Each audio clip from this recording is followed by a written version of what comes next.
ফের পশ্চিমবঙ্গ থেকে ত্রিপুরায় পাচারের পথে ফেন্সিডিল বোঝাই লরি আটক।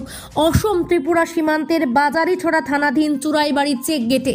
এ মর্মে গেট ইনচার্জ প্রণব মিলি জানান, আজ সকালবেলা 12 চাকার একটি লরি চুরাইবাড়ি চেক গেটে আসলে লরিতে যথারীতি তল্লাশি চালান কর্তব্যরত পুলিশ কর্মীরা।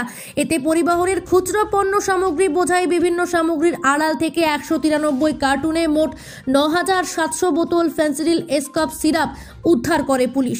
এ কাণ্ডে আটক করা হয়েছে চালক ও সহচালককে। তাদের নাম হলো সঞ্জয় রায়, বয়স 45, পিতা সুবোধ রায়, বাড়ি পশ্চিমবঙ্গের নদিয়া জেলার শ্যামনগর গ্রামে, ও সহচালক সদানন্দ রায়, বয়স 35, পিতা শৈলেন রায়, বাড়ি পশ্চিমবঙ্গের নদিয়া জেলার শ্যামপুর বাজারে। গাড়ির নম্বর হচ্ছে WB472103। বর্তমানে ধৃতদের নামে NDPS ধারায় মামলা হাতে নিয়ে টানা জিজ্ঞাসাবাদ অব্যাহত রেখেছে পুলিশ। উল্লেখ্য, এই প্রতিবেদন প্রস্তুত করা পর্যন্ত উদ্ধারকৃত ফেন্সিডিল এসকপ সিরাপের বাজার মূল্য জানা যায়নি। রঞ্জিত কৈরির রিপোর্ট, নিউজ অবিকল।